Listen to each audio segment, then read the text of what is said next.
Bienvenidos, queridos, una vez más a este subpodcast dedicado a lo que es patrimonio y cultura.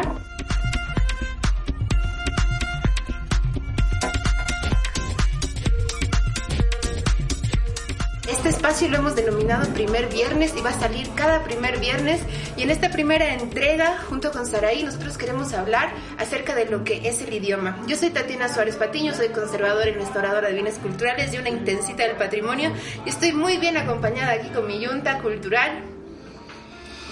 ¡Hola!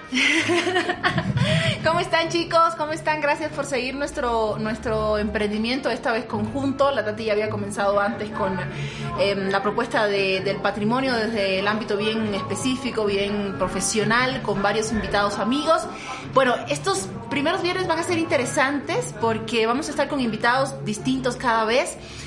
Para las personas que no me ubican, soy Saraí Amorós, soy afrodescendiente, negra mejor dicho, y pues nada, pues un amante del ámbito del periodismo cultural, y en este caso pues me junto con una amiga, con una entrevistada para hablar en esta oportunidad sobre temas interesantes, justamente sobre lo que estamos haciendo ahora, hablar a través de una lengua, y estamos con buenos invitados también. Exactamente. Antes de que pasemos a revelar quiénes son nuestros interlocutores de oro, yo quiero hablar un poquito sobre lo que va a ser el tema de nuestro podcast. Quiero hablar sobre lo que es el idioma. Bueno, no sé si ustedes saben, pero el Día Internacional de la Lengua Materna se celebra desde el 2012 y fue hace poquito, el 21 de febrero. El objetivo es promover el multilingüismo y la diversidad cultural, y fue proclamado por la Conferencia General de la UNESCO en noviembre del 99. La Asamblea General celebra esta proclamación en su día de la resolución el 2002. La diversidad lingüística se encuentra cada vez más amenazada y con un mayor número de lenguas que desaparecen. Como un promedio, cada 2 semanas una lengua desaparece, llevándose consigo la desaparición también de lo que es el patrimonio cultural e intelectual. Estos datos los recoge la UNESCO. Y según el último censo en Bolivia, el 43% de bolivianos manifestaron que tenían una lengua madre como su lengua de origen, aparte del castellano. En Bolivia tenemos 36 lenguas reconocidas por el Estado Plurinacional. Y con este pequeño intro quiero darle la bienvenida a uno de nuestros primeros entrevistados, que es Enrique Alfredo López. Él es antropólogo graduado de la UMSA, es magíster en gestión cultural de la Universidad Andina San Simón de Sucre, es docente investigador de las carreras de antropología y sociología de la UMSA, y actualmente está investigando sobre pueblos indígenas del subandino y al pie de la montaña boliviana. Bienvenido, ¿cómo estás? Hola, Tatiana. Un poco más no le da tiempo toda la biografía Ya me has puesto nervioso y con tantos datos. No sé, esta es la biografía que tú me has pasado. A propósito. Pero he copiado de lo que me has mandado. Bueno, además de nuestro querido Alfredo, también vamos a estar muy bien acompañados de nuestro otro invitado, Isaac Arizaya. Isaac es historiador aymara, nacido en la comunidad de la isla Pariti, en el lago Titicaca. Es actualmente técnico responsable municipal de turismo en el municipio de Puerto Pérez, en la 4ª sección de la provincia de Los Andes, desde el año 2018, y también fue director de desarrollo humano en el mismo municipio de Puerto Pérez. Es gestor cultural, también realiza trabajos por el tema de la protección del patrimonio cultural, es arqueólogo, realiza esto en el ámbito también de la arqueología, y fundamentalmente trabaja en la región del lago Titicaca, principalmente en el municipio de Puerto Pérez, y hace muy poco ha tenido una experiencia muy interesante que tiene que ver con las guías que se han hecho en el Museo Nacional de Arte acá en la ciudad de La Paz, donde Isaac ha sido el traductor, el guía en aymara, y fue muy interesante porque además de ser la primera vez, era el único, así que tenía como que un reto mayor para explicar el arte desde la perspectiva de otra lengua, como es el caso de la lengua aymara. Isaac, bienvenido, gracias por estar acá. Muy bien, muchas gracias, estimada Saraí, también Tatiana, Alfredo, un gusto a todos. Muchas gracias por la invitación. Muchísimas gracias. Bueno, contarles un poquito. Nosotros estamos conversando en lo que es la trovería. La trovería es algo así como la tercera reencarnación del Ave Sol. El Ave Sol era un boliche que había más en los 90, que le pertenecía a Jorge Campero, que luego cerró. Luego vinieron los del Bocaizapo a hacer la reencarnación, y luego ahora es la trovería. ¿Por qué nos estamos reuniendo en este boliche particularmente? Es porque ellos tienen sesiones de cuentacuentos. Ellos realizan muchísimo trabajo con lo que es la recuperación de los saberes, de la forma en la que se narran y obviamente transmitir eso. Nosotros queremos constar ahí que más o menos los lugares donde vayamos a grabar tengan que ver con lo que estamos conversando. Les recordamos que la Trovería abre de martes a sábado de 8:30 de la noche a 3 de la mañana y se encuentra en lo que es la Bolívar y la Indemuro. Exactamente, así que vamos a tomarnos mientras charlamos un té con té, cortesía de la Trovería. ¡Tilín, tilín, tilín! Cierre de espacio publicitario. Pregunta importante, pregunta de fuego. ¿Quién me la agarra? ¿Qué es el idioma? Chan, chan, chan. Alfredo, cógemela esa. ¿Qué es el idioma? Bueno, a ver, lo agarraremos, pero por el lado, digamos, cultural, ¿no? El idioma viene a ser uno de los principios fundamentales de una cultura, ¿no?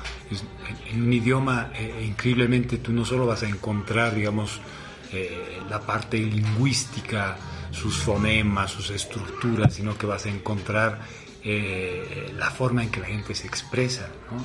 Hoy, por ejemplo, en una de mis clases, un estudiante de esos campos que siempre me tocan, me dice, ¿sabes qué?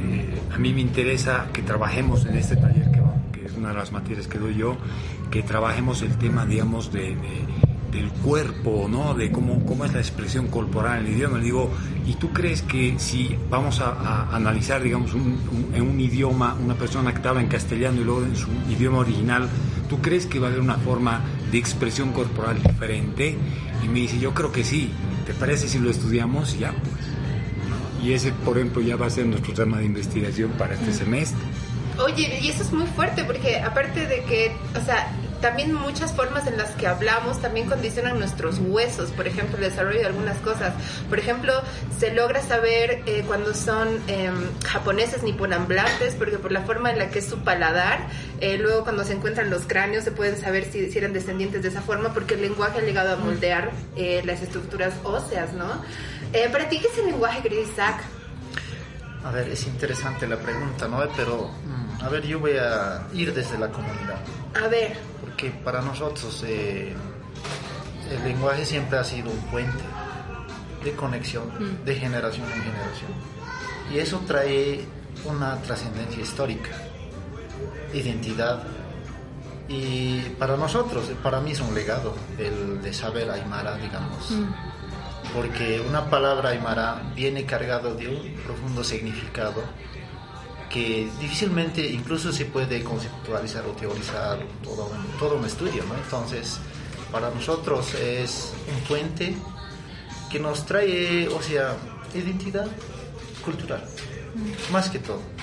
Claro, ahí entra una diferenciación muy leve, que no sé si se estudia desde el ámbito histórico o antropológico, entre lengua, idioma, habla, ¿no? y dialecto.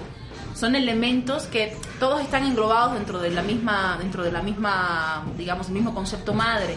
Pero todos estos elementos en algún punto se encuentran y en otros puntos no.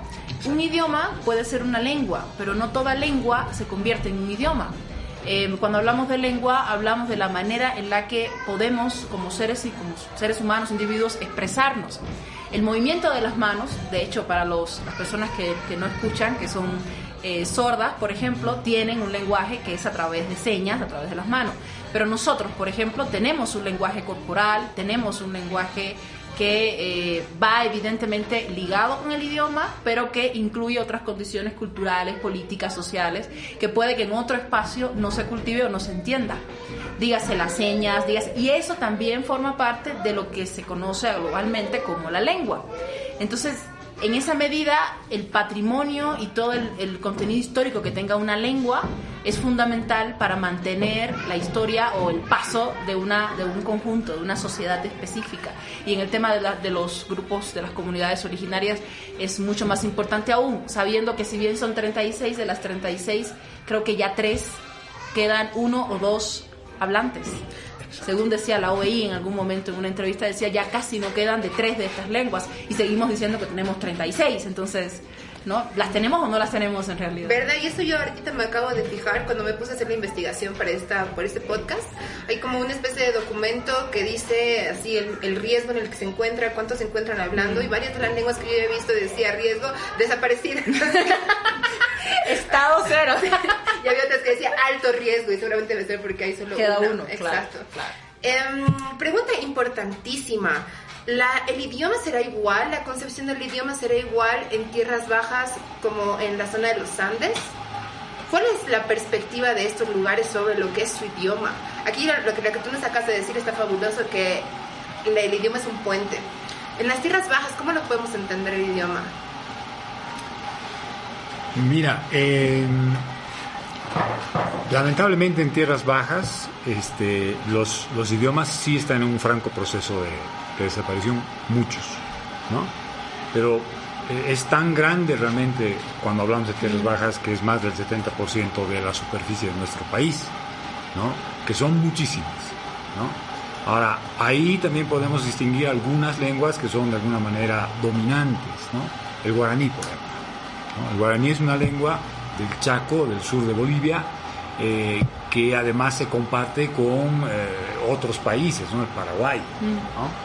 El norte de la Argentina, en el Brasil. Entonces es una lengua, digamos, bastante revitalizada, a diferencia de otras, por decirte, no sé, el Tacana, que es del norte de La Paz, ¿no? El Tacana es una lengua que de alguna manera se está recuperando hoy en día, ¿no? Ahora, ¿dónde está el significado? Digamos, ¿dónde está el proceso de reapropiación de ese valor cultural, de ese patrimonio? Está en que justamente la gente, los jóvenes que en algún momento se han alejado de su idioma, como también puede suceder en el mundo aymara o en el mundo quechua, ¿no? No sé por qué, ¿no? Es también parte de uno de esos fenómenos que me gustaría estudiar en algún momento. Cuando estos jóvenes, digamos que conforman su familia, existe como que un retorno a la cultura, ¿no? Entonces, si no han sido absorbidos por la ciudad, por una capital cercana, o por haberse ido no se han emigrado a otro país, retornan a sus orígenes y entonces empiezan a retomar el interés por su idioma, ¿no? Entonces, viéndolo, digamos, desde esa perspectiva, yo creo que es ese retorno a tus raíces. Yo creo que eso podría ser el idioma en las tierras bajas. ¡Qué cosa más bonita! Sí, pero no sé, a mí me duele, porque, por ejemplo, aquí en la ciudad, muchas personas todavía hablan aymara y castellano al mismo tiempo en espacios públicos, entre ellos, ¿no? Es decir, más allá del dejo despectivo político que pueda tener, tú entras a un minibús y escuchas personas hablando aymara, juntos, quechua quizás, pero muy poco escuchas lenguas de las tierras bajas. Es decir, al menos yo no he tenido la experiencia de escuchar a dos personas que sean del lugar, que vengan, estén en la ciudad y hablen el tema. Es decir, solo tendrían que retornar a su tierra para recuperar. Tienes que subirte un minibús en tierras bajas, ese es el problema. No, es que tampoco les sentido en Santa Cruz. Bueno, tampoco es que toman mucho minibús en Santa Cruz, déjame decirte, ¿no? Porque no sé a dónde me lleva, ¿no? Pero en La Paz, por ejemplo, que es una ciudad súper así cosmopolita, donde hay de todo Bolivia, al menos yo no he tenido la oportunidad. La única vez que he escuchado ha sido cuando he entrevistado a Elías Caurey, que me ha hablado en un momento, pero no por un tema neto. ¿Por qué creen que pasa eso? Es decir, ¿por qué sigue el aymara, por qué sigue el quechua y no las lenguas de tierras bajas, o las que están perdidas, ¿no? Las que están a punto de desaparecer? A ver, tal vez ha habido una asimilación, ¿no? Y apropiación de un pasado ancestral. Aquí en la parte andina, por ejemplo, cuando hablamos de trascendencia histórica de los aymaras, vamos a volver a mirar a Tiwanaku, ¿no? Y Tiwanaku es una de las grandes culturas que se ha desarrollado y aún hoy está vigente, digamos, su misterio de cómo o quiénes han hecho Tiwanaku. Entonces, para los aymaras es un hito, una piedra fundamental, o como se lo dicen aymara, el taipejala de los aymaras, el Tiwanaku. Entonces creo que tal vez esta base es la que sujeta a los aymaras para que sigamos permaneciendo con nuestro idioma, y a la vez, o sea, el mismo quechua es, según estudios, es derivado del aymara, ¿no? ¿Sí? Entonces ahí tal vez no, o sea, las culturas del oriente, por ejemplo, No hay... No tienen Necesito- Tiahuanaco. tenemos que ir a excavar, hay que ir a buscarles un fuerte. El fuerte de Zabalpata. Mira, Pero es inca. No. Mira, ahorita les voy a complementar un dato bien interesante acerca de eso. Por ejemplo, hay trascendencia histórica de esas culturas del Oriente. Solo que no han sido investigados y mucho, o sea, como dicen, andinocentrismo ha habido, ¿no? Claro. Ahora, hay un dato bien interesante desde las cerámicas de Pariti. Y si alguno de ustedes algún día quieren visitar, por favor, vayamos. Ahí es impresionante las piezas cerámicas. Ahí se demuestra que Tiahuanaco ha habido una relación entre lo que es la parte andina y parte del oriente. Ha habido un canal de comunicación, de enlace. Comercio podía ser, porque hay representación desde monos, cosa que no hay aquí en la parte de los Andes. Sí, eso le pertenece al Alfredo. Exacto. Ya. No te metas con mis manos. Representaciones de serpientes que podían ser las del oriente, porque aquí hay unas de 30 centímetros, digamos, pero las representaciones en esas piezas son pues unas serpientes, imagínate unos de 10, 15 metros. Igual las sabes, ¿no? El tema de las plumas. Exacto, las plumas, por ejemplo, el uso del tembetá, muchos datos refieren que no ha habido aquí en la parte andina el uso. Quienes usaban son la gente... Para nuestro del público, oriente. dale una... ¿A qué te refieres con esa pieza? Las tembitas son adornos labiales, ¿no? En los Piercings. labios superiores. Adornos labiales. Exacto. En realidad son expansiones. Similar, ¿no? Sí. Hoy, o sea, por eso nosotros desde la comunidad opinábamos de que el mismo corte del cabello hongo que hace algunos años estaba De moda. y ahora los aretes en los jóvenes, los piercings, ¿no ve?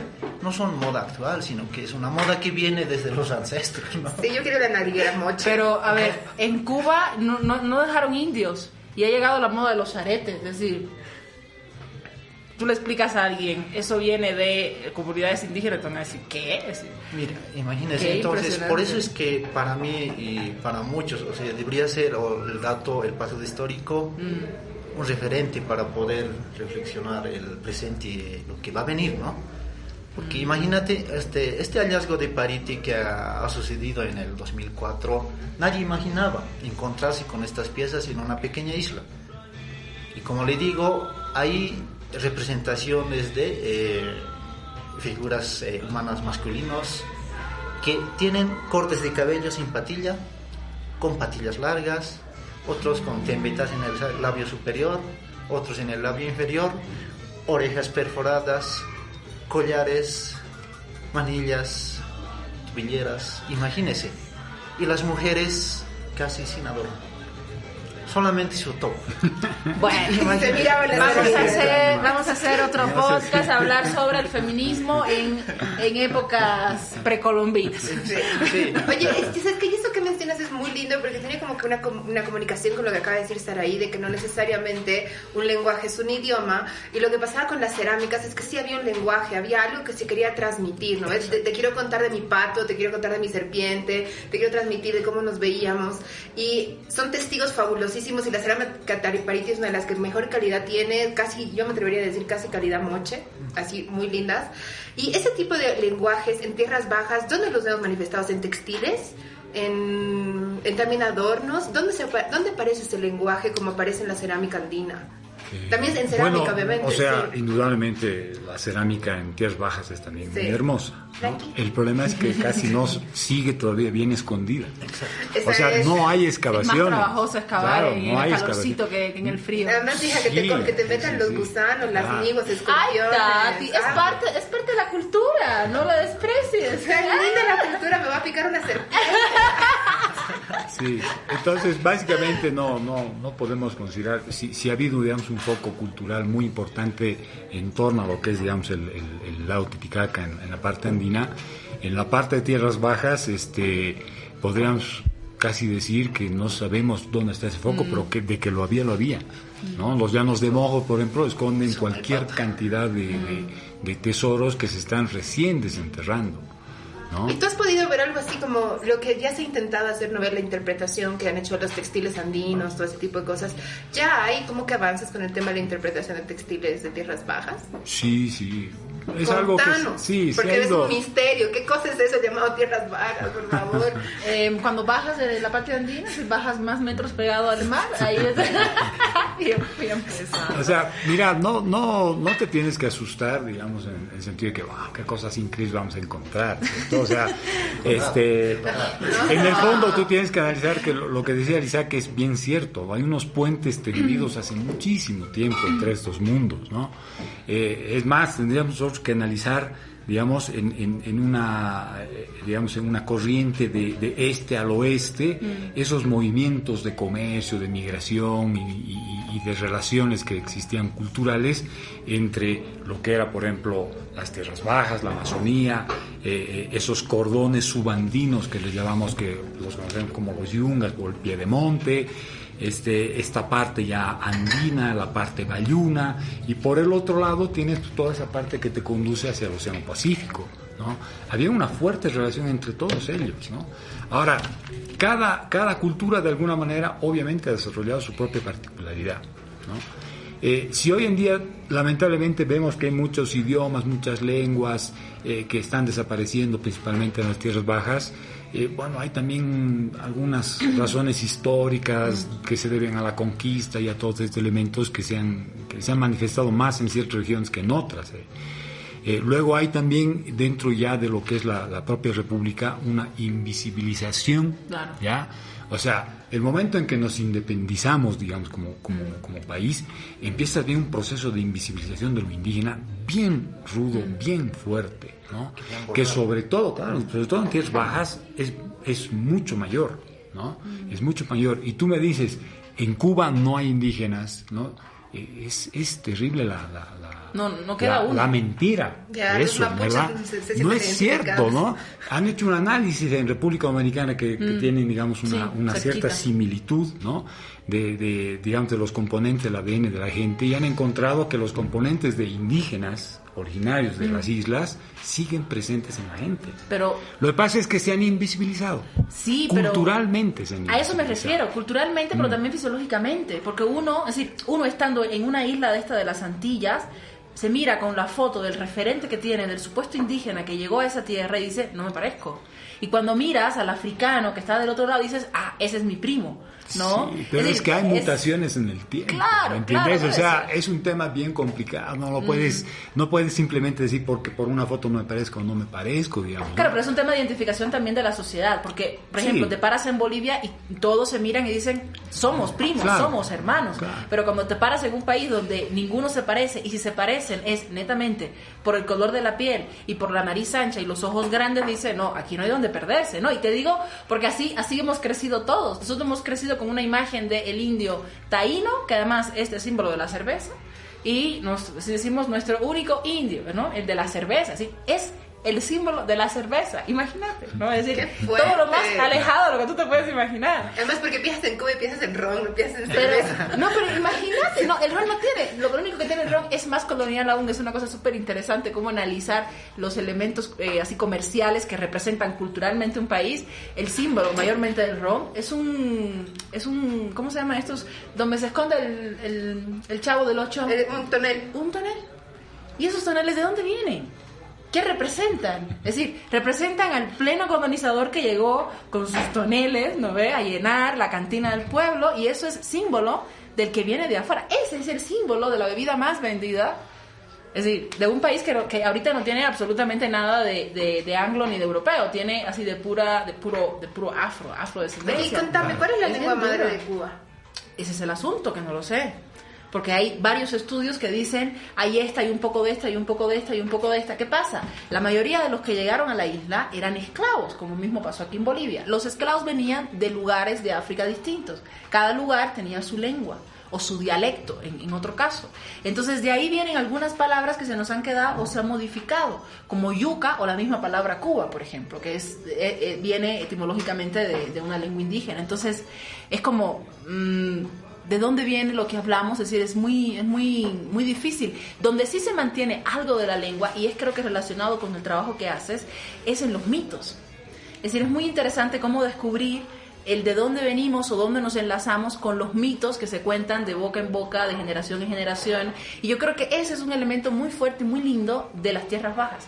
Creo que en las tierras bajas los mitos y las historias tienen muchísima fuerza, no sé si tanta como en el ámbito del ámbito andino, pero tienen muchísima fuerza. Y mantenerlo con las palabras claves, ¿no? Con el sonido que conlleva, porque no es lo mismo contarlo con otro sonido. Nos están sirviendo, te conté, por si acaso. Publi, trabaría, publi. Si nos vamos poniendo más divertidos, ya saben por qué es.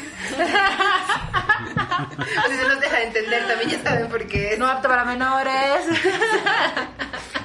¿O no? Oye, hablaremos, pero eso sí, me parece súper interesante. Contanos cómo hiciste tu trabajo de la recopilación de los mitos. Así, danos así tipo post de Twitter o tipo post de Facebook, así como que bien breve y con mucha consistencia. Gracias. Qué Contanos exigente. así como... Con hilos, ya. Así como, me he encargado de esto, me ha pagado esto, y hemos sacado este producto. Y me deben esto. Y he sido muy feliz por esto y esto. No, o sea, es que, a ver, es bien interesante esto de entrar, digamos, en las comunidades indígenas, no importa si en tierras o tierras bajas, ¿no? Porque me sucedió una vez con un colega, un docente también de la UMSA, cuando estábamos hablando de nuestras experiencias en un escenario, digamos, académico, y de alguna manera pues empezamos a compartir con el colega de Tierras Altas, digamos, y yo trabajando sobre Tierras Bajas, y empezamos a hablar del tema de qué sucede cuando llegas a un lugar, digamos, a una comunidad, y sientes, ni bien llegas, que en ese momento no eres aceptado. ¿Cómo lo sientes? Lo sientes. Pero a ver, ¿cómo Pero que? es que lo sientes, o sea, tú llegas y bueno, tienes varias opciones. Una, por ejemplo, te puedes poner a hacer mucho ruido y bueno, tratar de llamar la atención y buscar que alguien te atienda. Y la otra, pues te quedas, digamos, un poco en silencio y empiezas a observar qué es lo que pasa a tu alrededor. Y yo generalmente opto por la segunda, ¿no? Hacerte el tímido, a ver si alguien te habla. Sí, por eso le decía también a la Tatiana, no, a mí me gusta llegar temprano para ver más o menos qué Hacer hay mi en el trabajo de entorno. campo. Exacto, sí. ¿Dónde me están metiendo? Dicen que es un Exacto. poste. Ser mi scout A ver aquí. si estoy a tiempo de escapar. No, mentira. Haremos un salud, queremos tenerlos acá. ¡Qué mala! Salud. Patrimonio, muerte, Salud. juntos venceremos. Salud. Salud. Clau. Gracias. Gracias, Clau. Gracias. Gracias. Es con Jagger, guay, qué rico. Ñam, ñam, ñam, ñam. Gerson, está muy deli, tú te conté. Ay, a mí me encanta romper así cuando nadie nos está viendo, hacer cosas malas, perdón. Ya, Entonces no voy a ser sientes, el antropólogo quieres saber en qué momento eres aceptado. Ya, pero ahora la pregunta es ¿quién te acepta? ¿No? ¿Quién te acepta? ¿No? Entonces ahí no es, y estamos entrando ya en el plano lo mítico, ¿no? ¿De quién es la aceptación? ¿Ya? De repente, claro, la gente puede ser simpática, entonces te empiezan a recibir, te empiezan a hablar, te empiezan a contar y cosas por el estilo, ¿no? Entonces coincidíamos con este colega como en algún momento, más allá de la sola aceptación, digamos, de la sociedad, de la gente, de las personas, necesitas que te acepte el lugar. ¿Ya? Lo puedes llamar la tierra, lo puedes llamar la selva, lo puedes llamar el entorno, el viento en algunos casos, o la laguna, dependiendo de donde estés, ¿no? Pero es un tema plenamente de energía, ¿no? De cómo lo sientes, ¿no? Porque... También de percepción, ¿no? Porque sí. también si eres muy noico, Sí. así como que, ay, no, me están mirando todos y muy nadie se había tímido, enterado, ¿no? así. También. No, es que ¿sabes también qué pasa? Cuando uno va como especialista a estos espacios, uno ya se siente con ese traje de yo soy el especialista, me van a mirar feo. ¿No? Es decir, es como que ya da como que cierto pavor. Es como el crítico de cine que ya no va a ver la película de manera ingenua, ¿no? Ya lo va a ver con ojos de ¿no? Y todo el mundo dice, él es el que critica, ¿no? Y quizás a veces hay gente que no sabe quiénes somos. Ahorita nosotros nos hemos presentado así por así, pero nosotros suponemos que saben quiénes somos. Cuando en realidad muchas personas de las que nos están escuchando no tienen ni idea de quiénes somos. Y a lo mejor le caemos bien o mal por la voz, por los chistes, por la manera de... Pero no sabemos en realidad si es un tema de percepción propia o es que el espacio te hace sentir así. En el caso, por ejemplo, del ámbito andino, que es la experiencia que yo tengo, es realmente radical. Si llegas a La Paz, te da así un mal de altura terrible y dices, no, es decir, el Illimani no me quiere en estas tierras, tengo que ir a hacerle reverencia, ¿no? Y yo se los digo de corazón, así, ¿no? La primera vez que llegué a Coroico, mi pie así era un jamón. Coroico no me quiere, me tengo que ir de esta tierra, ¿no? Es decir, me han picado todos los bichos en un solo pie, ¿no? No ha valido la pena vitamina B. Y uno dice, pero ¿es así o es que es la manera de decir, de que la tierra te diga, oye, mira, así soy yo soy alta, yo soy calurosa, tengo bichos, ¿no? ¿De qué manera lo entendemos como seres humanos? Creo que sí, mira... Y también eso también es un lenguaje, ¿no? Porque es una señal que interpretas de alguna forma. Claro. Entonces hay también un código, ¿no? Entre lo que te está pasando afuera y lo que tú interpretas, ¿no? Claro. O sea, desde que tú piensas que la Pachamama te odia porque te picaron los mosquitos, hasta que puede que, no sé, te falte complejo E y por eso... Pero es que ha sido uno solo el que me ha picado mi pie. Es decir, estoy segura que sí, porque lo vi salir, ¿no? Lo vi irse, ¿no? Y ha sido una cosa así. Decía, bueno, no me querrá, es decir... Y no es solamente eso. Regresas a tu tierra de origen, ¿no? El famoso mítico regreso a la tierra madre, y tampoco te quiere. Y sabes que llega un punto en que ya no eres ni de allá ni de acá. Porque llego yo, por ejemplo, a mi casa y es mucho calor, no soporto, quiero volver a La Paz, ay, qué calor, me sofoco, así, ¿no? Es decir, es interesante porque todo depende de cómo uno se enfrenta a la situación. Y en esa medida también implica el lenguaje y el idioma. Mucha gente me pregunta, y me pongo de ejemplo porque en este caso va así al tiro, ¿por qué hablas como hablas? Es decir, ¿tú has querido dominar al idioma o el idioma y el lugar te ha dominado a ti? Y además igual es súper fuerte con el tema de los acentos, así como que claro. Igual tú, perdón por lo que voy a decir, no, o sea, no me lo tomes a mal, nadie me lo tome a mal, por favor, pero tienes un acento muy colla. Ley 348, por favor. Discriminación, todo acto de racismo. No es un plan discriminatorio, es que también es imaginario lo que es el cubano. Así como que yo te imagino que me tienes que decir chica cada 5 minutos. ¿No es? Y que me tienes que decir oye, y así como un paroxismo muy grande del lenguaje, ¿no? ¿Por qué no te pronuncias las eres, Saraí? Me tienes que pronunciar las eres. Claro, no pronunciamos ni R ni S. Ya ni me acuerdo cómo se dice, pero es súper raro porque dices paque. Vamos al paque. Y es parque. Mira, ni el Isaac me entendía. No sabía si será su idioma originario indígena. No, es paque. Si le aspiramos la R, la L la patalizamos, también tengo dislexia, pero la palatizamos de paladar, ¿no ve? Y otra cosa que hacemos es la S por la R. Artiltas, pues, ¿no? Artiltas, y la L la cambias por la E. Es una locura, pero ¿quién te cambió? En ese caso, por ejemplo, cuando ustedes llegan a su campo de investigación, sea el espacio que sea, tienen que incluirse en él para lograr obtener información, no van como extraños, ¿no? Es como le pasa a un artista que llega a hacer una película sobre una comunidad indígena y no puede llegar con sus 10 camiones de cámara, sus chicos comiendo chicle, tirando el chicle, todo no ve, ¿no? Porque nadie te va a abrir la puerta.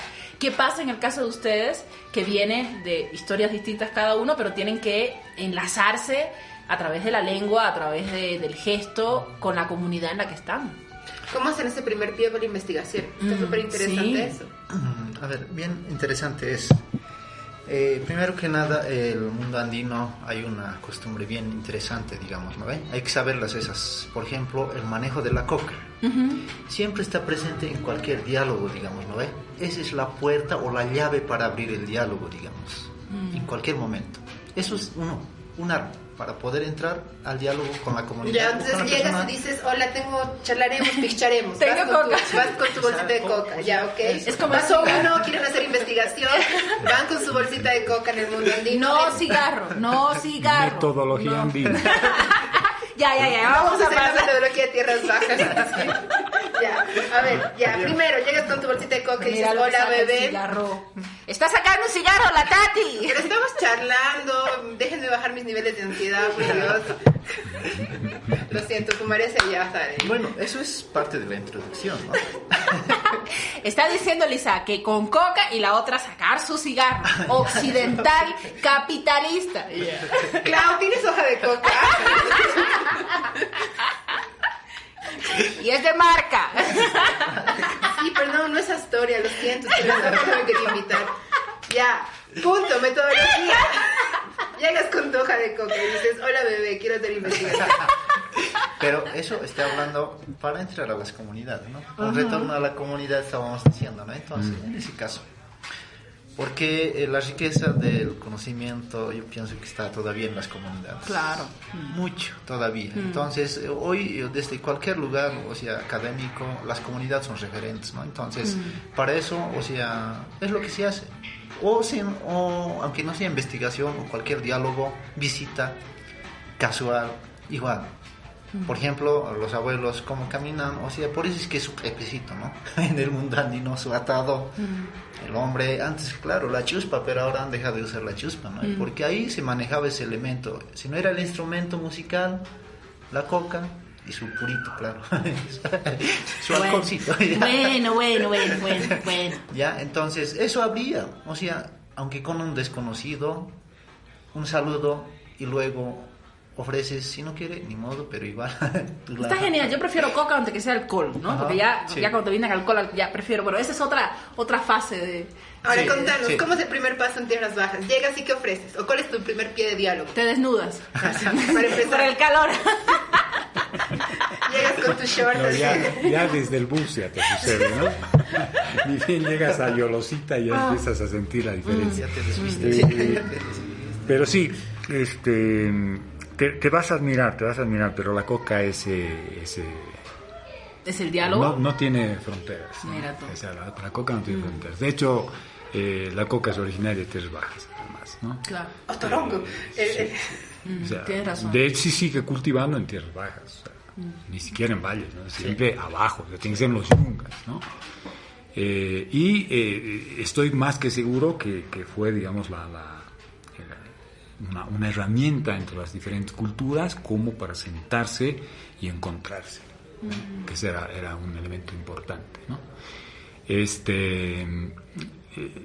Es bien importante, ¿no? Es bien importante y ya te digo, incluso en Tierras Bajas, en muchas comunidades, ¿cómo vas a ir sin tu bolsita de coca? O sea, no tendría sentido, digamos, o sea, ¿con qué excusa, digamos, vas a entrar? Te van a recibir en su casa, digamos, ¿no? ¿Qué vas a hacer? Algo tienes que ofrecer, ¿no? Y ahí, ¿sabes qué? Partimos a otro momento muy importante de lo que es este tema del lenguaje, lo que es el diálogo, no necesariamente con otra persona, sino, por ejemplo, el diálogo que tú tienes con la hoja de coca. Cuando, por ejemplo, echan la hoja de coca y hay una comunicación entre el que lee y la coca que le está hablando. Hablaremos de estas formas no tradicionales de comunicación, si vale el término. Contanos, ¿en Tierras Bajas hay algo así como un proceso de adivinación mediante la hoja de coca?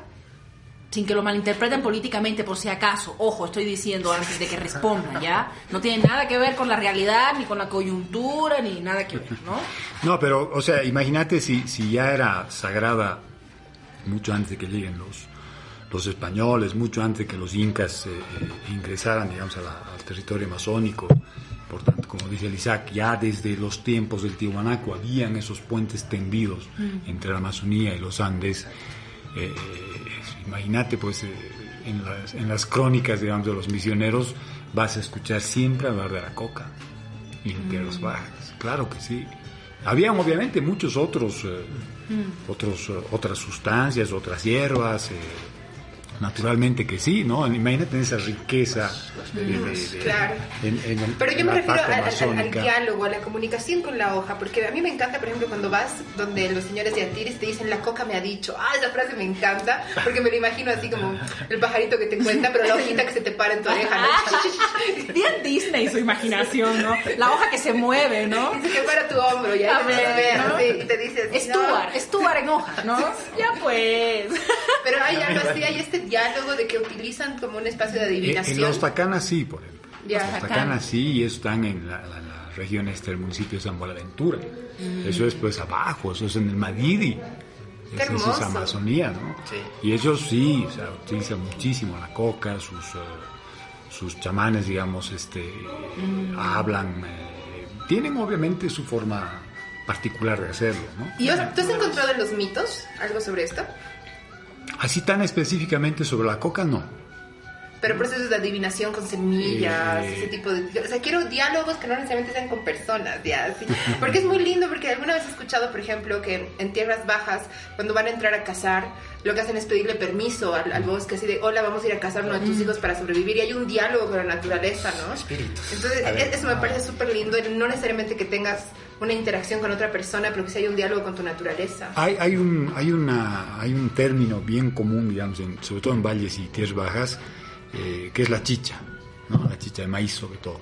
Entonces, ahora obviamente se ha, digamos, homogenizado el término y todos hablan de chicha, ¿no? Tierras bajas, en los valles y también en tierras altas, ¿no? Todos te hablan de la chicha, principalmente hecha de maíz, pero también la hacen de yuca, ¿no? La pueden hacer de sí, pero esa dura menos, creo, ¿no ve? La de yuca.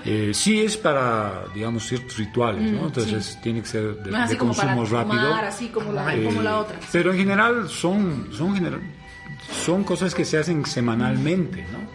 Ahora, ¿qué haces, no? ¿Qué vas a hacer? Lo que nos contaba, por ejemplo, justamente en territorio de los Tacanas, un señor nos decía, bueno, cuando tú vas a hablar con los espíritus del monte, te tienes que llevar harta chicha, porque ¿qué es lo que vas a hacer? Lo primero que vas a hacer es ofrecerles chicha, pues. Pero hay una relación ahí muy directa entre la chicha, por ejemplo, en este ámbito, y la sangre, por ejemplo. No sé si tiene que ver, ¿no? Pero la sangre, por ejemplo, siempre ha sido en casi todas las culturas, inclusive religiosas, como que el símbolo de lo que yo le devuelvo a la tierra líquido. Porque se supone que la sangre que nosotros tenemos viene de la tierra, es decir, nuestro cuerpo viene de la tierra. Entonces, en muchos casos, yo al menos había escuchado que la chicha significaba eso. Y de ahí muchos especialistas empezaron a justificar el asunto con el tema del exceso de alcohol, por ejemplo, en las fiestas, o de la cerveza, o del constante brindar y compartir. Pero a eso sumale que tanto las personas de tierras altas como las de tierras bajas son diferentes. Es decir, tenemos como que maneras distintas de comunicarnos porque nuestro espíritu es diferente. Se dice que las personas de tierras bajas son más abiertas, más conversadoras, menos cerraditas, mientras que las de la zona andina son más frías, son más cerradas, más desconfiados, ¿no? Sí. Pero eso es una historia que no sé si viene de las comunidades o ustedes lo han visto así palpablemente, pero que hasta hoy se mantiene, y es una forma de justificar, por ejemplo, que como yo soy extranjero, como yo vengo de Santa Cruz y tú eres de La Paz, no nos hablamos o no nos aceptamos. Hay una idea de que en Santa Cruz, por ejemplo, no sé si será verdad porque nunca he vivido allí, pero hay una idea de que en Santa Cruz, por ejemplo, cuesta trabajo que te hagan parte de su comunidad, es decir, de su vida. Siempre eres como que el extranjero, o el de La Paz, o el de Tarija, a diferencia de lo que pasa en la zona andina, que una vez que rompes el hielo, como que ya eres parte de la familia, sí, ¿no? Y utilizas evidentemente los códigos estos lingüísticos como el diminutivo, el mamita, el papito, ¿no? Que yo decía al principio, pero ¿por qué me dicen mamita todo el tiempo? Que yo no soy hija de nadie. Pero era interesante porque yo decía lo mismo y me llevaba mejor en el mercado, por ejemplo, ¿no? Yo decía, un día le dije al de Pollos Copacabana, yapame, a ver, horrible, ¿no? Además, yapame, le dije, no le dije yapame, le dije yapame, ¿no? Chapame, algo así le dije, y te va a besar, ya significa besar, chapame, bueno, en fin. Entonces, fíjate cómo uno, perdiendo el contexto del lugar, puede inclusive traslocar los códigos, ¿no? ¿Cómo les ha pasado a ustedes en el ámbito ya de la misma investigación? ¿Cómo, después de que sueltan la coca y ya te aceptan entrar, cómo es ese enlace directo con...? ¿Cómo dices, hola, te voy a venir a estudiar, pero no te sientas un sujeto de estudio? Esperaste la idea que no sabes, digamos. Sí. No te sientas un rarito que voy a venir a que me cuentes todos tus secretos. ¿Cómo es sentir que no son una cosa que estás viendo así? A ver, la tribu se presenta de esta manera. Claro, y más con los estereotipos. A ti te deben decir gringo. Te deben pensar que eres gringo, ¿no? Okay. Alto, ¿no? Sí, yo creo que aquí a las comunidades ha hecho el efecto del proceso de la colonización, más que todo. Ese periodo de explotación, el sometimiento, yo creo que todavía queda en la memoria de mucha población mayor, que es la que se teme, digamos, si algún extraño llega a la comunidad. Esa es la parte dura que tenemos que, yo creo que, superar o romper, ¿no? Porque... de que nos complementamos podemos hacerlo, ¿no? Pero necesitamos conocernos, estudiarnos, por eso es la coca, el diálogo como parte introductoria. Y a la vez me faltaba mencionar, por ejemplo, la coca no solamente hace el diálogo entre las dos personas que nos vamos a conocer, sino que hace todo un contexto del pacha, tiempo y espacio. Por eso el Yatire primero evoca, o no sé, llama a sus dioses, a los espíritus, a los cerros, por ejemplo, que son deidades mayores, ¿no? Entonces el Yatire saca permiso de ellos para poder dialogar o recibir a él, digamos, que está llegando a mi comunidad. Entonces esos son elementos bien claves, digamos, para poder empezar o entrar a una comunidad, digamos. Y ahí ya poco a poco la confianza se va construyendo, poco a poco, piedra a piedra, digamos, ¿no?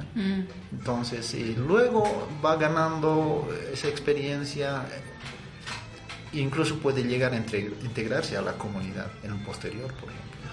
Muchas veces ya es parte de la comunidad. El que llega, digamos, ya convive unos 3 meses, 4 meses, y adapta las costumbres, los saludos, como dices, o algún término en Aymara, y ya se siente parte, y hacen bromas. Entonces es bonita esta experiencia. Aquí viene algo, perdón que te corte, súper interesante sobre lo que es lo de la investigación. A mí me ha pasado, por ejemplo, y también es algo que está pasando recurrentemente, que muchas comunidades se cierran a que vengan investigadores porque sienten y piensan que como que les van a extraer todo su saber. El investigador va a ir, va a escribir su super paper, se va a hacer re famoso, va a decir, sí, gracias a la comunidad X que me ha ayudado, y punto, y pare de contar, y todo el saber de la comunidad va a migrar, se va a ir a una academia europea o se va a quedar solo en un espacio académico y no va a volver a la comunidad. Entonces, ¿cómo podemos, o cómo se hace ese quiebre en el que le dice a la comunidad, no te estoy usando? O sea, no me quiero aprovechar tus saberes para que yo volverme un súper académico, sino que quiero estudiar lo que tú estás haciendo, sistematizar tu conocimiento y presentar como una especie de catálogo o de resguardo de información que pueda servirle a la identidad de tu comunidad y a la identidad de mi país, y obviamente a mí como investigador. ¿Cómo hacemos ese quiebre? ¿Cómo les explicamos? ¿O cómo se pueden acercar ustedes de tal manera de que no suene a eso, a de que, hola, te estoy viniendo a robar tu saber ancestral? O sea, sonaría como un saqueo, ¿no? Amén. De información. Sí. ¿No ve? Y yo creo que eso es un tema bien importante, y siempre recalco este tema. Por ejemplo, muchos que han investigado y llegan a las comunidades, sale la información pero nunca vuelve a la comunidad, y al final la comunidad ni sabe si se ha publicado algún artículo, algún libro, nada.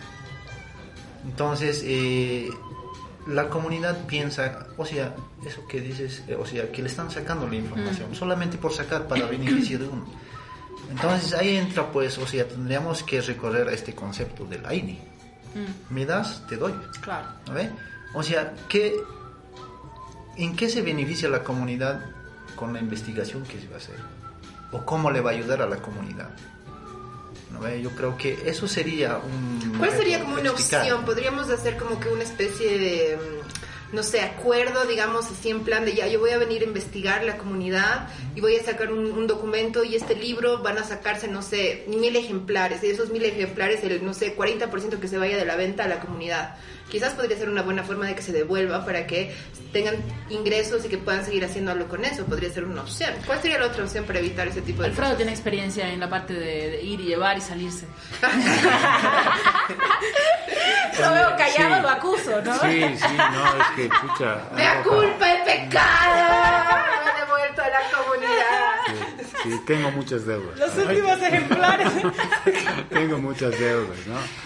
Es que es bien difícil, ¿no? Es bien difícil. Por ejemplo, cuando hicimos ese trabajo de recuperación de memoria oral, te ubicas que en el ámbito de la burocracia te dicen, bueno, ya tienes 45 días para entregar tu primer informe. Claro. Ya, pero ¿y en 45 días qué? O sea, Me tardó 15 en llegar. Claro, tengo que visitar 5 comunidades, tengo una semana por comunidad, ¿me entiendes? Entonces llegas a la comunidad y ya estás ejerciendo una violencia tremenda, digamos, en la comunidad, pues estás llegando, mira, con toda una serie de prisas, ¿me entiendes? Mañana sesión de fotos, pasado entrevistas. Claro, entonces la gente como que se aburre, ¿no? Y me acuerdo de una comunidad, por ejemplo, de acuerdo a la metodología que se aplicó en este trabajo, se tenía que hacer la filmación de estas historias con niños, ¿no? Entonces, en una comunidad hicimos todo el trabajo metodológico de introducir a los niños, que escuchen el relato del abuelo y que se interioricen con el relato, y luego empezar a trabajar, digamos, el guión y todo lo demás. Y de repente, pues, nos sale con que los niños ya no querían actuar, ¿no? Y en la Amazonía es bien particular esto, ¿no? A los niños nadie los riñe. Nadie los riñe. Nadie los riñe. Con razón. Jamás. Ahora entendemos todo lo que ha pasado. Ya, ahí lo dejo. No los riñen, ¿Por qué ¿entiendes? entendemos? Es ¿Qué tenemos que imposible que un padre agarre, o sea, vaya y se imponga sobre su niño para decirle, no tienes que hacer nada. Los padres simplemente levantaron la mano y si no quiere, no quiere, pues listo, ¿no? Entonces tuvimos que recurrir a los adolescentes para que lo hagan, ¿no? Y los adolescentes, claro, ya un poco más conscientes de la situación, ya un poco también tristes por nosotros. ¿Y por qué que ya no se nos querían los acaba el niños? tiempo. ¿Qué les hicieron? ¿Qué les hicieron? Estás a los asustada. niños? No, El les dio hombre la alto, gana. grande, me asusta con su cámara. Me ha reñido. No, yo tenía un amigo que era un chiste porque, claro, el niño en su entorno pues se movía perfectamente, ¿no? Y vio una lagartijita así verde, que es unos 30 centímetros. Una se llama lagartijita. housing. Claro. Los houses, ¿no? Y me dice, la cazaremos, y empieza a correr detrás de la lagartijita, y yo empiezo a correr detrás de él, ¿no? Y bueno, la lagartijita como que se escapa del niño y viene hacia mí.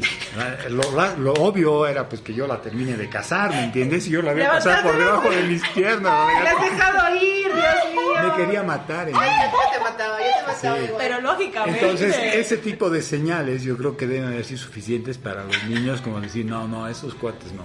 No pueden ni casar, Mala no onda. me va a venir a entrevistar. Son mala onda, o sea, ¿cómo no va a... Teníamos que haber ¿Qué comido el clase de housing. inútil me has traído que no va a casar? ¿Qué infancia que ha tenido? ¿Nunca has casado una lagartija de 30 centímetros? No, Esas solo eran grandes de que abren 10 su las que boca, yo así, 30 centímetros. Es un cocodrilo de No, era Amazonía. impresionante, me parece una iguana. Yo hubiera gritado igual, me hubiera subido al árbol. Me la imagino en la investigación en el piso. Sí, fue un desastre. O sea, todo llevó a que los niños se negaran a hacer el trabajo. Y no les estaban pagando nada. No. Era un trabajo de... Sí. ¿Cómo funciona esto? A ver, vámonos a la parte burocrática. Tú decides, digamos, que vas a hacer una investigación. Digamos, no sé, consigues un fondo.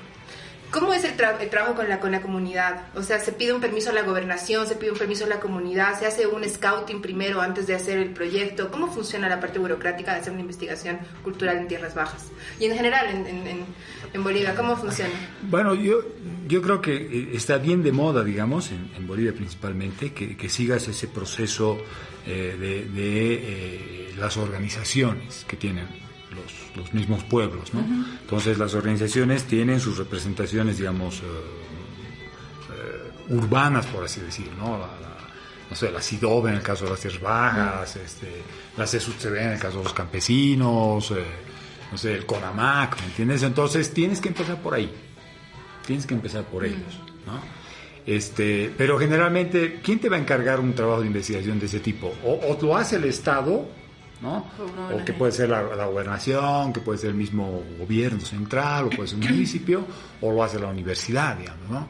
Las ONGs es muy difícil, pero las ONGs van más por el lado aplicado, ¿no? No van a ir a ver de qué me va a servir rescatar saberes si lo que quiero yo es implementar un proyecto, no sé, de cultivo de lo que sea, ¿entiendes? Pero entonces a la veces lo ONG justifican como brazo social, digamos. Sí, pero no tanto. No vas a encontrar mucho eso. Entonces el trabajo tiene que ser meticuloso, empezando con las organizaciones, por así decir, aglutinadoras, y luego tienes que ir bajando pues una por una hasta llegar a la organización de la comunidad. Entonces la comunidad te va a recibir, y casi siempre va a ser así, la comunidad te va a recibir con asamblea. En la asamblea te tienes que ir a defender, es peor que una defensa de tesis. Eso.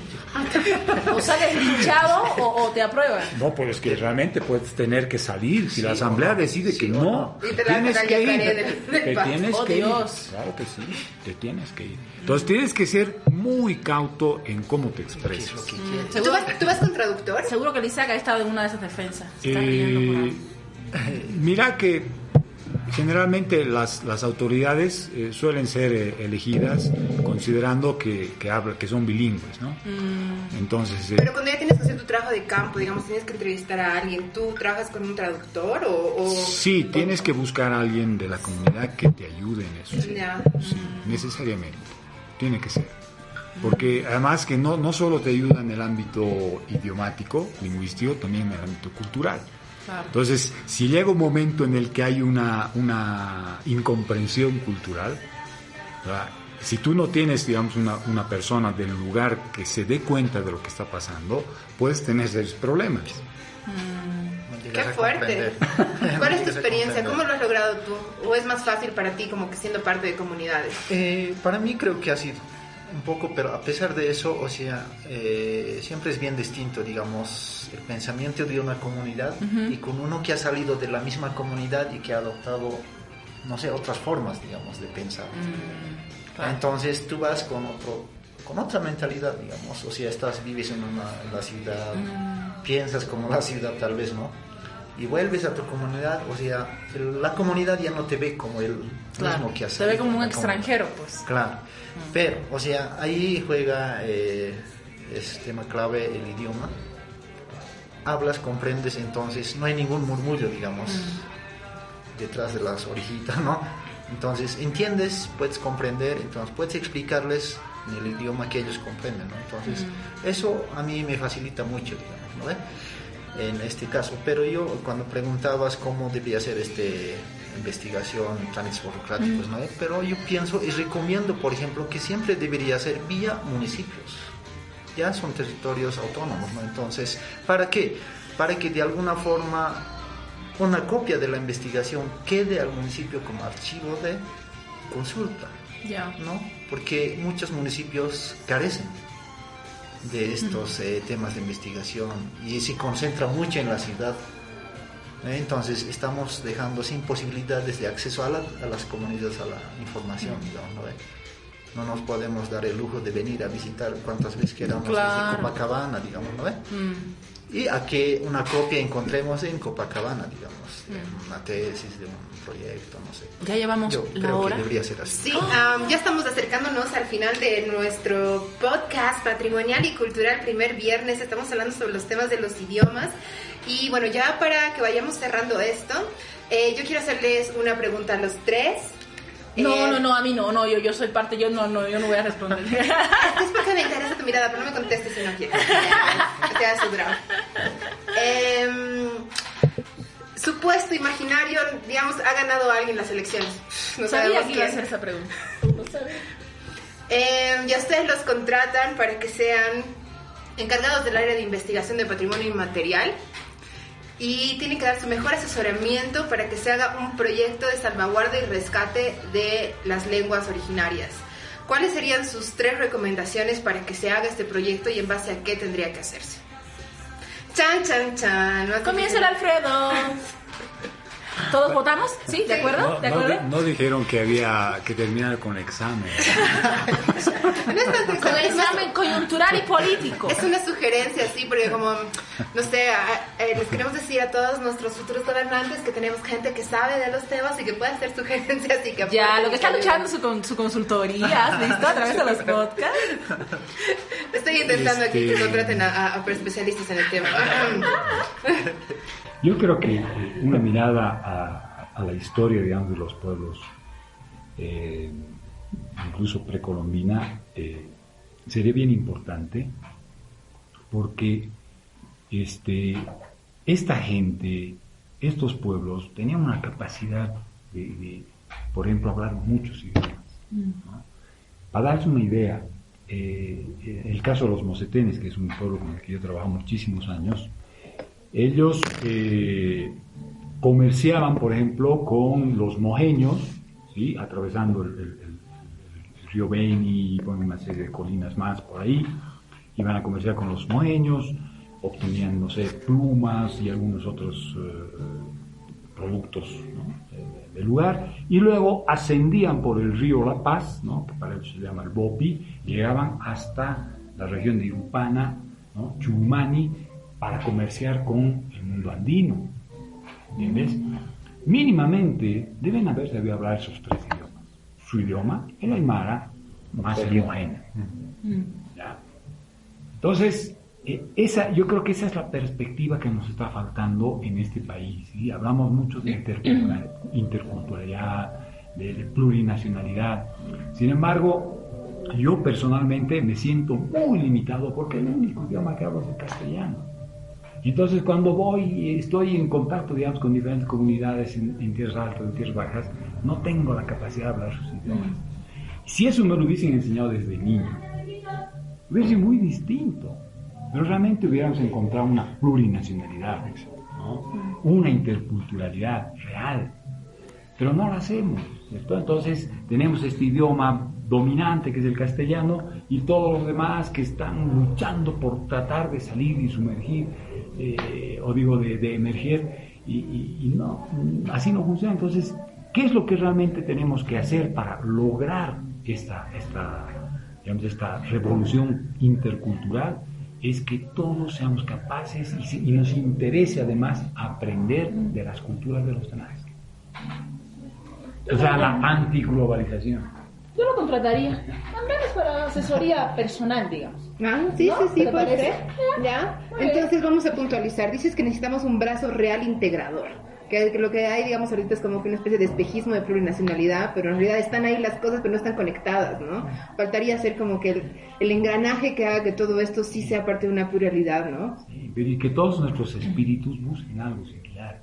O sea, que todos queramos ser parte de lo que los demás son también, ¿no? Que los niños desde pequeños quieran aprender aymara, como los niños del mundo aymara quieran aprender castellano, pero también quechua, o mosetén, o guaraní, ¿me entiendes? Pero que exista toda esa diversidad, ¿no? Que sea aceptada por todos, ¿no? Sin imposiciones, sin que hablamos mucho de plurinacionalidad y todo está en castellano, ¿no? Exacto. Sí, y eso es súper fuerte, Lechuga. El otro día que hice un hilo en Twitter sobre el Día Internacional de la Lengua Materna, que es el 22 de febrero, y yo les pedí a todititos mis contactos que pongan cuál era su palabra favorita en una lengua originaria. Y muchos de ellos decían, me gusta cómo suena esta palabra, por ejemplo, una palabra que es muy común en nuestro lenguaje inclusive, que es lo casado, cuando algo está casa, ¿no ve? Y yo le contestaba a una de ellas, le dije, a mí me encantaría poder hacer un informe de conservación bilingüe, pero con la lengua de ahora, y decir, esta cultura está casada, porque obviamente el casado no es igual que el desportillado, es parecido, pero no es igual. O poder decir, un cuadro está tanta, ¿no ve? Y es curioso que el bilingüe solo sea para cuando te vayas a referir a atmósfera en temas de inglés, pero que el bilingüe no vaya con un castellano y un aymara en tu lengua normal. Contanos, ¿cuál va a ser, Isaac, tus recomendaciones para cuando seas asesor del área de patrimonio inmaterial decidida a idiomas? Vas a trabajar en el ministerio, por si acaso. Desafío grande. Pero, a ver, en primer lugar, hay que coordinar los niveles de instituciones gubernamentales. Por ejemplo, el gobierno nacional es la clave, el pilar, luego las gobernaciones deberían asumir el mismo rol, y luego los municipios son los que están en contacto con las comunidades directamente. Ellos, o sea, la mayoría de los municipios no hacen investigación, no hacen ninguna publicación. Entonces, ¿de qué se va a nutrir su población? Claro. Es una carencia. Entonces, yo recomendaría que los municipios tienen que empezar a conocer su territorio, ¿no ve? Yo creo que esa es la base, conocer a nuestras comunidades. Las comunidades son diferentes cosmovisiones, aunque seamos aquí cercanitos, ¿no? Distintas costumbres, distintas tradiciones. Entonces nos falta documentar esas comunidades, esas costumbres, esas tradiciones, bailes, esas narraciones históricas, cuentos, mitos, o sea, todo un mundo falta explorar. Entonces yo pienso, ¿no? Los municipios tienen ese rol, deberían destinar más presupuesto para eso. Porque el gobierno desde allá arriba no va a poder llegar a cada comunidad. Claro. El municipio sí. Porque domina su comunidad, sus comunidades, sabe cuánta gente tiene, cuántas comunidades, cómo es. Entonces los futuros alcaldes también deberían asumir ese reto, digamos, de investigar, publicar, difundir sus municipios. Verdad de Dios, eso es muy cierto, ¿no? Coordinador Nacional de Municipios. ¿Te parece bien el cargo? ¿Te gusta? Sí, yo creo que sí, aunque hay estructuras que están... ¿Tu pretensión salarial cuál va a ser para esto? No, ya me sorprendo cuando movilidad. A ver, Saraí, contanos, ¿cuál sería tu aporte para este tema? ¿Cómo podemos mejorar el estado del idioma y de las lenguas nativas en Bolivia? Y obviamente si tú quieres hacer esa traspolación para donde tú vienes, también funciona. Ya me estás cambiando la pregunta. Voy a responder la pregunta que ya tenía pensada y después pero es lo mismo, Mira, lo primero que yo haría, así si fuera así asesora, es prohibir, me encanta el término, prohibir que se espectacularice las manifestaciones culturales de las comunidades. Si bien es necesario conocerlas, entenderlas, visibilizarlas, la manera en la que estatalmente, gubernamentalmente se decide visibilizarla es a través de una postal, a través de un cartón, a través de traigo a 3 integrantes de tal comunidad al patio de tal institución estatal y las hago que vendan sus cositas, paso un día, les digo, ay hermana, te quiero y me voy. Es decir, ¿por qué tenemos que pensar en esto como parte de mi postal como Estado o como institución o como ONG? En esa medida, ¿qué es lo que estamos haciendo? Diciéndole a las nuevas generaciones de que la única manera que tienen para acercarse al legado cultural, histórico de las comunidades es a través de la postal, a través de la instrumentalización. Entonces yo necesito un grupo que bailemos señada porque voy a presentar un espectáculo tal, el evento tal, ya, buscaré al grupo que venga, ¿no? Entonces se convierten en un objeto plenamente utilitario. No digo que en todos los casos es igual. Hay varios ejemplos que realmente hacen un acercamiento respetuoso, investigativo al tema. Por otro lado, haría que comunicacionalmente se cambie la manera de acercarnos o de nombrar a las comunidades culturales históricamente. Es decir, siempre que nos referimos a las comunidades nos referimos como algo que está alejado, que es extraño a mí, que es extranjero a mí. Yo estoy en la ciudad, en el estudio de comunicación y digo, las comunidades de tal lugar hicieron esto. Yo no me refiero así cuando hablo de el sector de cine, por ejemplo, ¿no? Me refiero al sector de cine como, el sector de cine. Pero a las comunidades me refiero como si fuese el extraño que un día viene y que molesta porque uno está llegando de lejos, se devora en llegar, porque es tan tardón, porque viene de, no sé, es una experiencia. A mí me ha pasado con Isaac, por ejemplo, desde nuestro trabajo. Isaac, ¿dónde estás? Estoy en Puerto Pérez. Isaac, ¿dónde es eso? ¿En cuánto llegas? 2 horas, 3 horas. No puede ser, Isaac, de 5 a 6 es el programa, te vas a atrasar. Estoy corriendo. Isaac llega cuando se acaba el programa. Es decir, la vergonzada he sido yo, porque no he entendido la dinámica de vida, de tratamiento de una persona que viene prácticamente de su comunidad. Entonces, ¿cómo yo voy a decirme comunicadora si no logro entender los sistemas de comunicación para toda la población? Una población que evidentemente es multi, no es pluri. Entonces, ¿cómo yo puedo exigirle a la persona que está del otro lado que no analice así sobre cierta comunidad si yo desde el espacio de poder que tengo, este es un espacio de poder porque estamos a través de un medio de comunicación expresando ideas, no lo voy a hacer correctamente o no voy a entender primero, conocer para luego referirme? Es decir, el tema educativo es fundamental, lo decía Alfredo, pero a mí me parece que en una sociedad tan globalizada, si no analizamos el asunto desde también la manera en la que lo comunicas, lo hablas, lo dices, estamos haciendo nada. Es decir, obligan a los, trabajadores del ámbito estatal a aprender aymara. Pasan el cursillo por tener el título porque saben que eso les garantiza el puesto. Pero nadie sabe nada. No, y es un curso malazo, yo lo tomé. Me imagino que es horrible, ¿no? Porque evidentemente ni la persona que está enseñando está consciente de lo que está haciendo. Además es un curso para decir, tu trámite no está listo, Culiacanaca, vuélvete mañana. ¿No ve? O Waliki, digamos, ¿no? Y andate, ¿no? Y es interesante porque en el mismo, por ejemplo, en el mismo espacio de trabajo, llegan los chicos de Aymara, así le decimos, de hecho, los chicos de Aymara, no le decimos Juan y Pedro, le decimos los chicos de Aymara, porque son un equipo de Aymara, ¿no? Llegan los chicos de Aymara y saludan a Aymara y se matan de risa, porque ninguno de nosotros podemos contestarle. Yo he aprendido 2 palabras porque les tengo que contestar, pero no porque he entendido cómo piensan, cómo es la estructura, la gramática. Es decir, hay toda una construcción que te dice, tienes que reconocerlos, pero siempre desde la posición del otro. Y filosóficamente es muy duro entender que el otro deja de ser otro cuando yo lo desasumo como otro. Y eso pareciera que nunca va a suceder, ¿no? Es como que tú siempre vas a ser extranjero en tierra extraña, aunque vivas toda tu vida en esa tierra extraña. Pero en este caso es una función obligatoria, porque no estamos hablando de un extraño, estamos hablando del dueño de la tierra en la que tú te crees dueño. Porque nosotros no somos dueños de la tierra, dueños de la tierra son ellos. Entonces yo tengo que tratar extraño a los dueños de la tierra. Van a cagar, es decir, mil disculpas, pero es así. Y es curioso porque ni siquiera los dueños de la tierra son ellos, porque son los achachilas y toda la demás. Claro, pero ellos son los que reciben directamente la bendición de una, ¿no? Digamos. Ellos reciben de una, ¿no? Cae encima de sus cabezas. Entonces, a veces ellos mismos son conscientes de lo que son, ¿no? Y yo sé que con esta opinión nunca me van a contratar. Yo lo sé, me queda claro. Por eso es que ya no voy a poder ser gerente, dice. Por eso es que no voy a buscar el cargo. Pero es un tema bien complejo y que no depende de una persona, depende de una estructura. Exacto. ¿No? Sí. Es difícil, pero bueno, por ahí vamos. Ya, te vamos a dar puesto de asesor. Ok. Ya. Yo quiero también responder esta pregunta y para ya igual poniéndole el punto final a esta sesión. Yo tengo mi Trinidad y con esto quiero llevarla a básicamente todos los campos del patrimonio, que es en el nombre de la investigación, la conservación y la puesta en valor. Esa es mi Trinidad. Me persigno en nombre de eso siempre. No puedes hacer nada si no haces una investigación previa, es una investigación posterior. No te sirve de nada hacer la investigación si no haces luego la conservación de esa información, la conservación del sitio, y de nada te sirve ninguna de las dos cosas si no haces una puesta en valor. De nada nos sirve que hagan millones de investigaciones si no vamos a saber que las han hecho, si no se hace una difusión de eso, si no se hace una difusión con la comunidad, con la sociedad civil. Y obviamente, ¿de qué nos sirve estudiar esto todo un montón si no vamos a dar los parámetros necesarios para su conservación?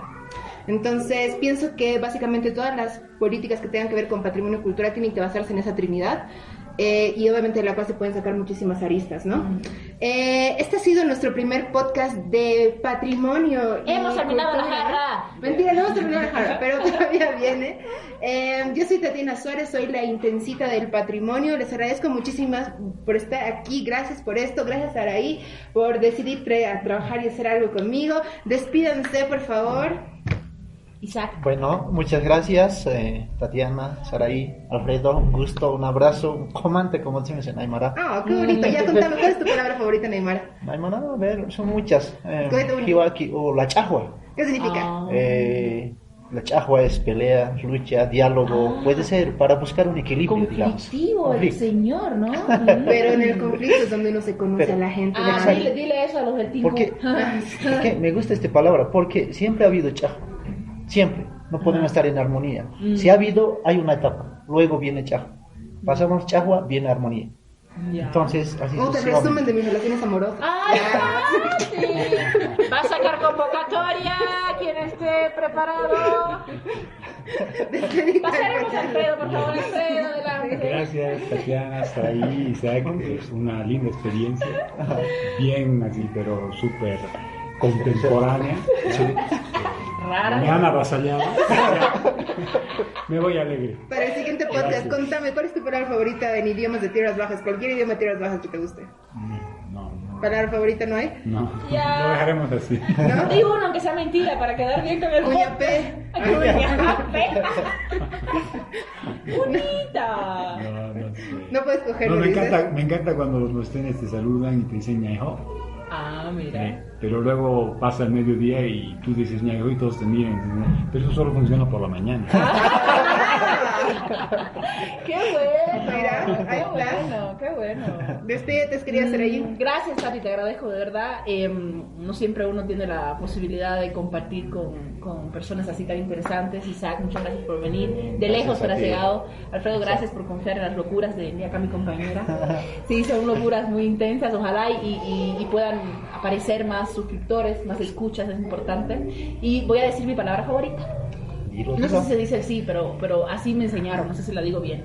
¿Qué significa Kelly? ¿Kelly? Sí. Escucha, una cosa que te gustaba y luego te... Es como que te haces al molesto. No te haces al deli, no te hagas Kellys, no veas. Sí, algo así, eso me gusta, eso me gusta. Bonito. Sí, porque un día estaba renegando y me dijeron, se está haciendo Kelly. Y yo me gustó, me estoy haciendo Kelly, no entendía, pero me gustó. De repente estabas en agrado, ¿no? Y de repente algo te ha molestado. Sí, eso dice, ella es mi palabra. ¿No? Gracias.